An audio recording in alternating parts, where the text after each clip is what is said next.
নমস্কাৰ বন্ধু-বান্ধৱীসকল, স্বাগতম জনাইছোঁ। এটা ভাল খবৰ আপোনালোকলৈ লৈ আহিছোঁ। বহুতো অপেক্ষাৰ অন্তত এক্সাম ডেট ঘোষণা কৰা হৈছে।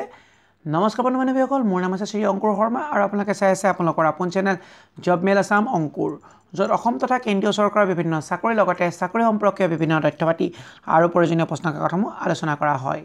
যদি আপোনালোকে পোনপ্ৰথমবাৰৰ বাবে আমাৰ চেনেলটো ভিজিট কৰিছে, অনুগ্ৰহ কৰি আমাৰ চেনেলটো ছাবস্ক্ৰাইব কৰিব, লগতে কাষৰ নটিফিকেশ্যনৰ বেল বাটনটো প্ৰেছ কৰি অল কৰি ৰাখিবলৈ নাপাহৰিব, যাতে আমি আপলোড কৰা প্ৰতিটো ভিডিঅ'ৰ নটিফিকেশ্যন আপোনালোকে পোনপ্ৰথমে লাভ কৰিব পাৰে। লগতে যদি ভিডিঅ'টো চাই ভাল পায়, নিশ্চয় ভিডিঅ'টো লাইক কৰক আৰু আপোনালোকৰ বন্ধু-বান্ধৱী তথা সম্বন্ধীয় মানুহৰ মাজত ভিডিঅ'টো শ্বেয়াৰ কৰক, যাতে তেওঁলোকে ভিডিঅ'ৰ পৰা উপকৃত হ'ব পাৰে। বলক এতিয়া ভিডিঅ'টো আৰম্ভ কৰোঁ। বহুতোৰ অপেক্ষাৰ অন্তত এক্সামৰ ডেটসমূহ ঘোষণা কৰা হৈছে। এই এক্সাম ডেটসমূহ কোনটো ডিপাৰ্টমেণ্টৰ ঘোষণা কৰা হৈছে আৰু কেতিয়াৰ পৰা এই এক্সাম ডেটসমূহ হ'ব আৰু এই সম্পৰ্কে আপোনালোকে কেনেকৈ অৱগত হ'ব যে আপুনি সেই পৰীক্ষাত বাবে কোন তাৰিখৰ পৰা আপোনাৰ এক্সাম ডেট আছে, বলক চাই লওঁ সকলো ডিটেইলছ। যদি আপোনালোকে এই ডিপাৰ্টমেণ্টত এপ্লাই কৰিছিল, আপোনালোকলৈ এটা ইমেইল আহিব আৰু ইমেইলটো এনেকৈ লিখা থাকিব RRB চেন্নাই। চ' বলক বাকী ডিটেইলছখিনি আমি এডভাৰটাইজমেণ্টৰ পৰা দেখাই দিওঁ, বলক কিহৰ আহিছে আৰু যদিহে আহিছে আপোনালোকে এতিয়াই আপোনালোকৰ মেইলটো চেক কৰক, আৰু যদি আপোনালোকৰ মেইলত আহিছে ভাল কথা, নাই অহা যদি আপোনালোকে মেইলটো যদি এপ্লাই কৰিছিল তেতিয়া মেইলটো চেক কৰক আৰু নিশ্চয় আহিছে সকলোলৈ। এইটো যোৱাকালি আহিছে এই মেইলটো।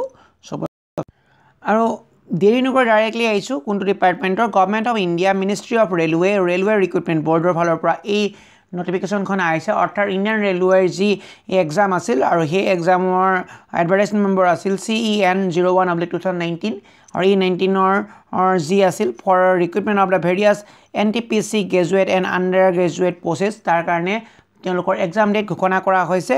বৰ্তমান ফাৰ্ষ্ট ষ্টেজৰ এক্সাম ডেটসমূহ ঘোষণা কৰা হৈছে। প্ৰথম পইণ্টত আপোনালোকে দেখা পাইছে নিশ্চয়, এই প্ৰথম পইণ্টত আছে উল্লেখ কৰা। চ' আৰু এইটো অফিচিয়েল নটিফিকেশ্যন। চ' ইয়াত আপোনালোকে কি দেখা পাইছে, the first stage CBT will be hold on multiple process in order to ensure adherence to all of COVID-19 guidelines for the larger number of eligible candidates. Approximate 1.25 crore অৰ্থাৎ Covid যি 2019ৰ protocol অনুসৰি বৰ্তমান সময়ৰ first ফেজৰ কাৰণে এটা exam conduct কৰা হৈছে।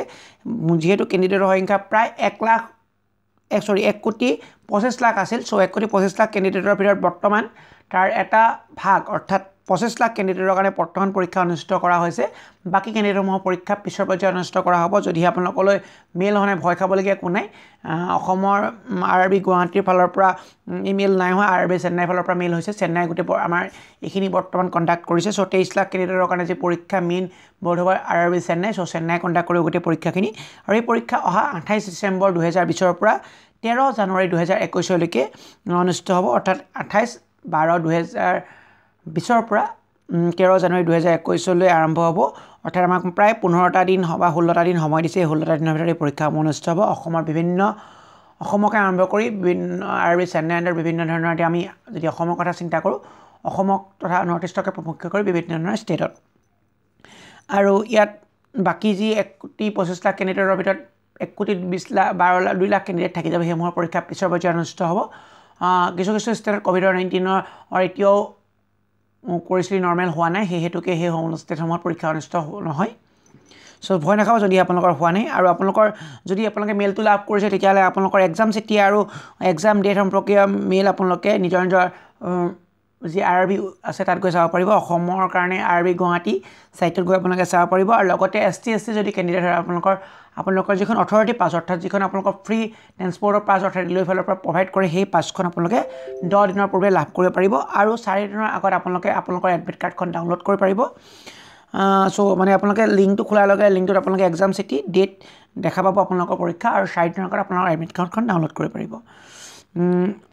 চ' যদিহে কিবা কাৰণত আপোনালোকৰ মেইলটো বা বিচাৰি পোৱা নাই, সেই মেইলটোত খোলক। মেইলটোতে আপোনালোকৰ ইউজাৰ ID আৰু পাছৱৰ্ড দিয়া হৈছে, আৰু এই ইউজাৰ ID আৰু পাছৱৰ্ডৰ পৰা আপোনালোকে খুলিব পাৰিব।